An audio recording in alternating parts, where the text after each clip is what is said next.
Welcome to Parvati அம்மாச்சி சமையல். இன்றைக்கி நம்ம பார்க்க போகிற ரெசிபி என்னென்னா, ஒரு அருமையான திராட்சை தாம்மா, பன்னீர் திராட்சை வச்சு ஒரு ஜூஸ் ரெசிபி தாம்மா. இதை நம்ம கிடைக்கிற சீசனில் கிடைக்கிறப்ப மொத்தமாக செஞ்சு வச்சுக்கலாம். வாங்க வீடியோக்குள்ளே போவோம், எப்படி செய்கிறதுன்னு பார்ப்போம்.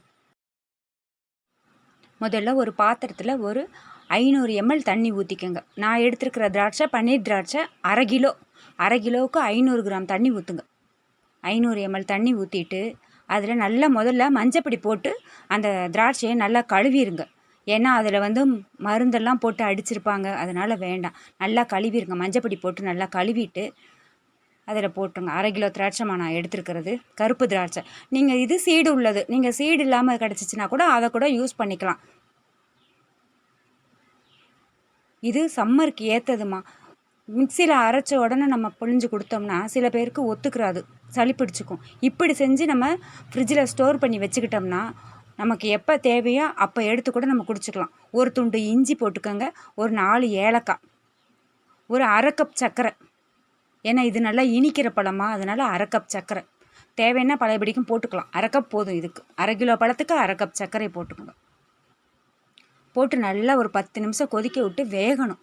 நல்லா வெந்து சாரெல்லாம் அதில் நல்லா இறங்கி பழங்கள்லாம் நல்லா ஸ்மூத்தாக வர்ற மாதிரி வேகட்டும். எப்படி ஒரு 10-20 நிமிஷம்னாலும் ஆகும், வேகட்டும். நல்லா வெந்த உடனே இது சுலபமானது தான்மா. சில பேர் என்ன செய்வாங்க, கிரேப் ஜூஸ் குடித்தா சளி பிடிக்கும்னு சொல்லி பிள்ளைகளுக்கு கொடுக்க மாட்டாங்க. இப்படி இஞ்சி ஏலக்காய்லாம் போட்டு கொடுக்கும்போது சளி பிடிக்காதுமா, உடம்புக்கும் நல்லா ஆரோக்கியமாக இருக்கும். நல்லா வெந்துருச்சு. நல்லா வெந்த உடனே ஆற வச்சுருங்க.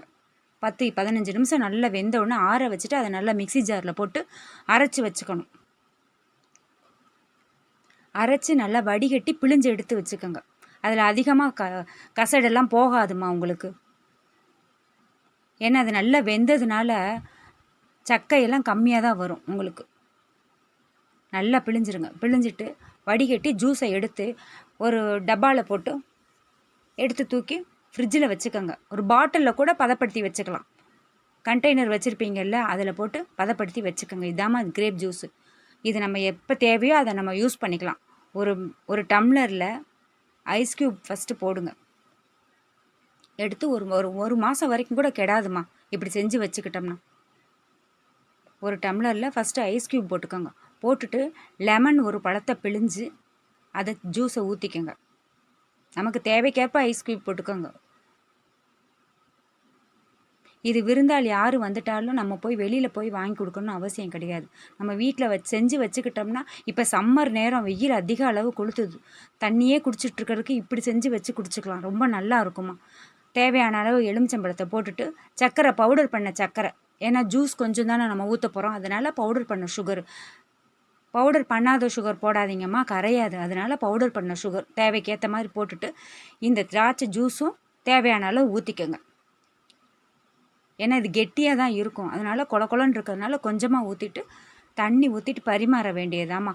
ஏலக்காயினுடைய டேஸ்ட்டு, இஞ்சியினுடைய சுவை, இந்த கிரேப் ஜூஸு அருமையாக இருக்குமா. அந்த வெயிலுக்கு தொண்டைக்கு இதமாக இருக்குமா.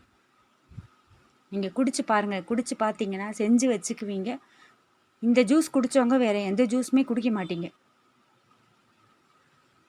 இது பச்சை திராட்சையில் நல்லா இருக்காது, இதுதான் நல்லாயிருக்கும். இந்த கலர் திராட்சையில் தான் ரொம்ப நல்லாயிருக்கும். அருமையான ஹெல்த் ட்ரிங்க்ஸ் தயாராகிடுச்சுமா.